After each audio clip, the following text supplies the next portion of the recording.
Hi students, welcome in your physics session.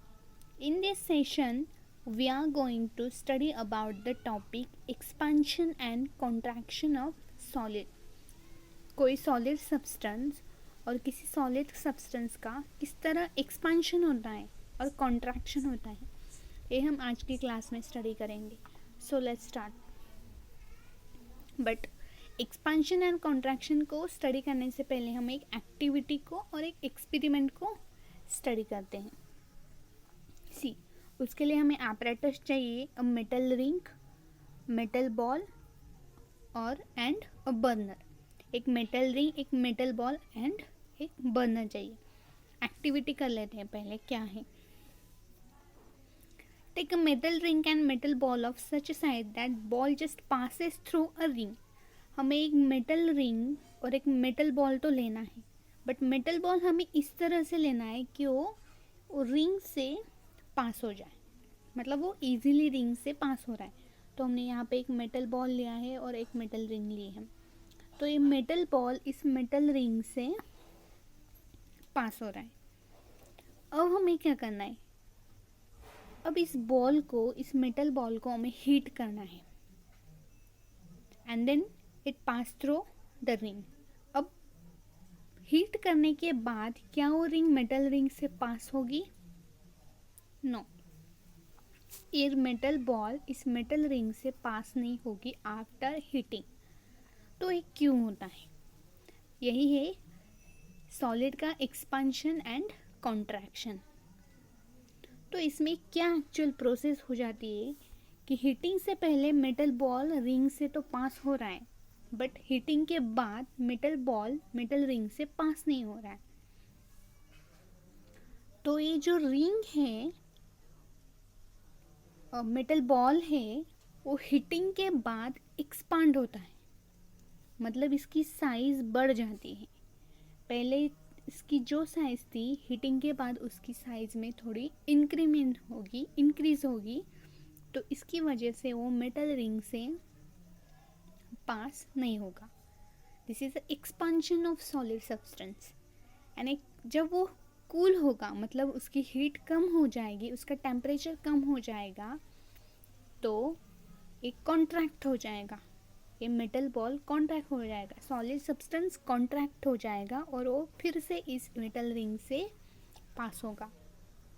तो इस तरह ये है contraction and expansion of solid substance. अब हम इसे डीपली स्टडी करते हैं.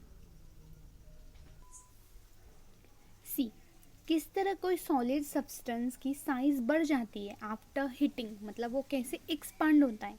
तो एक्सपांशन क्या है? किसी सॉलिड सब्सटेंस की साइज बढ़ जाना, उसकी लेंथ, एरिया, वॉल्यूम में इंक्रीज होना, वो चेंज हो जाना, उसे हम कहते हैं एक्सपांशन. इसे हम डिटेल में स्टडी करते हैं. See, suppose this is a solid substance और एक बॉक्स है, सॉलिड सब्सटेंस है. पहले सपोज इसकी कुछ तो डायमेंशंस है, मतलब उससे कुछ तो लेंथ, ब्रेथ, हाइट है. आफ्टर हीटिंग क्या होगा? जब इसको हीट मिलेगी, मतलब आफ्टर हीटिंग के बाद इसकी लेंथ, एरिया एंड वॉल्यूम में चेंज आएगा, मतलब ये इंक्रीज होगा. अब ये तो इंक्रीज तो हो रहा है, ये हमने पहले एक्टिविटी में भी देखा, मतलब उसका एक्सपेंशन हो रहा है. बट एक्चुअली उसमें क्या हो रहा है? तो जो हमने सॉलिड सब्सटेंस लिया है उसमें एटम तो प्रेजेंट है ही, बिकॉज हमें पता है कोई भी सब्सटेंस और हर एक सब्सटेंस एटम से बना होता है, और एटम में क्या है? Proton, electron, neutron. तो ये जो एटम है वो बाउंडेड है, एक दूसरे से बाउंडेड है. Suppose this is metal box और मेटल बॉडी. तो इसमें जो एटम्स है वो इस तरह है. Suppose these are the atom present in this body. Before heating की ये पिक्चर है. तो इसमें एटम प्रेजेंट है. तो ये क्या कर रहे हैं? वाइब्रेट कर रहे हैं, मतलब इसको कुछ काइनेटिक एनर्जी मिलेगी, बट कब मिलेगी? After heating. जब हम इसको हीट करेंगे तो इस एटम की काइनेटिक एनर्जी बढ़ जाएगी, बट वो काइनेटिक एनर्जी किस फॉर्म में होगी? वाइब्रेशन के फॉर्म में. जब इसकी काइनेटिक एनर्जी बढ़ेगी तो वाइब्रेशन करना स्टार्ट कर देंगे, मतलब उनका वाइब्रेशन स्टार्ट हो जाएगा।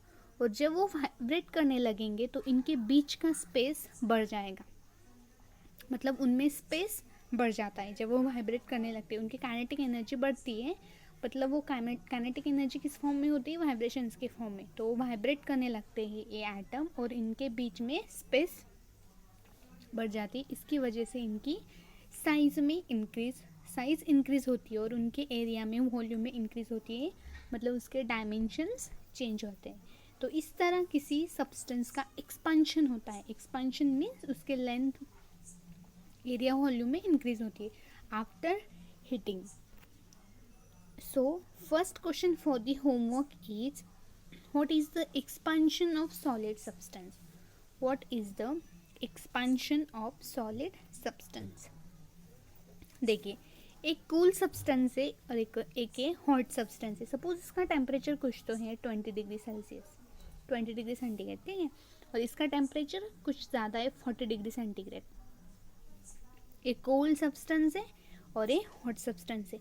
तो मैंने पहले बोला कोल्ड सब्सटेंस क्या होता है, वो पहले मतलब उसमें एटम प्रेजेंट है। आफ्टर हीटिंग के बाद क्या होती है, उसकी साइज बढ़ जाती है, मतलब उसका एक्सपांशन होता है, वो एक्सपांड होता है। उसके एरिया, वॉल्यूम में इंक्रीज, चेंजेस होते हैं, डायमेंशंस चेंज होते हैं। तो ये जो एटम होते हैं क्यों चेंजेस होते हैं, क्योंकि ये एटम की काइनेटिक एनर्जी इंक्रीज होती है। और वो काइनेटिक एनर्जी किस फॉर्म में होती है, वाइब्रेशंस के फॉर्म में। और जो वाइब्रेशन की वजह से एटम एक दूसरे से, मतलब उनमें एक स्पेस बढ़ती है। तो अब अगर आप यहाँ पे देखेंगे कोल्ड सब्सटेंस है और ये हॉट सब्सटेंस है। तो हॉट सब्सटेंस में क्या हो रहा है, एटम के बीच में साइज है, मतलब स्पेस है। तो इसकी वजह से, स्पेस की वजह से इन्होंने अपने बीच की स्पेस बढ़ाई, इसकी वजह से उसकी साइज में भी चेंज आया। So this is a expansion of solid. As the temperature increases, the atom vibrate more vigorously and this vibration push atom further apart. Thus the volume of the solid is increased. तो इस तरह solid का volume increase होता है। तो atom एक दूसरे को पुश करते हैं तो उनमें स्पेस बन जाती। तो होमवर्क के लिए वही क्वेश्चन है आपको कि सॉलिड का एक्सपांशन कैसे होता है, ये आपको डिटेल में एक्सप्लेन करना है with diagram. Explain the expansion of solid substance with diagram. Diagram की हेल्प से आपको इसे एक्सपांड करना है, एक्सप्लेन करना है। अब ये तो हो गया एक्सपांशन, बट कॉन्ट्रैक्शन क्या है। कॉन्ट्रैक्शन बिल्कुल उसके रिवर्स प्रोसेस है। जैसे कि इसमें देखा हमने, जब कोल्ड सब्सटेंस को अगर हम हीट करते हैं, तो इसमें एटम वाइब्रेट होने लगते हैं और एक दूसरे को पुश करते हैं, फिर उनमें स्पेस बन जाती है, तो उसकी साइज़ बढ़ जाती है। तो वो जब साइज़ इंक्रीज करते हैं तो ये हो गया एक्सपेंशन। बट कॉन्ट्रैक्शन क्या है, अगर हम किसी हॉट ऑब्जेक्ट को कूल करेंगे, मतलब इसकी हीट कम करेंगे, तो फिर उसकी ओरिजिनल शेप में चला आएगा, तो उसे कहते हैं हम कॉन्ट्रैक्शन ऑफ सॉलिड। जैसे कि हमने फर्स्ट एक्टिविटी में देखा था किस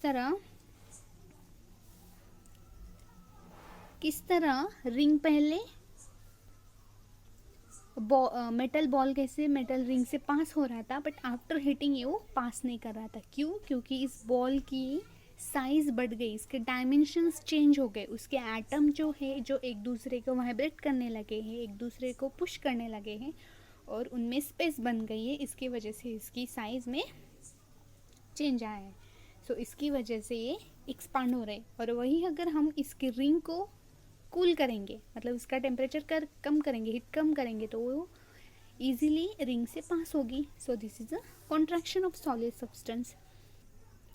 so second question for the homework is what is the contraction of solid substance.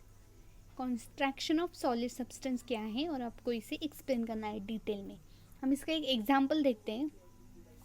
अगर आपके पास कुछ ऐसा रॉड हो, मेटल का रॉड हो, अगर आप इस गेज में फिट करना चाहते हैं तो पहले तो ये इजीली फिट होगा, बट अगर आपने इस मेटल बार को हीट किया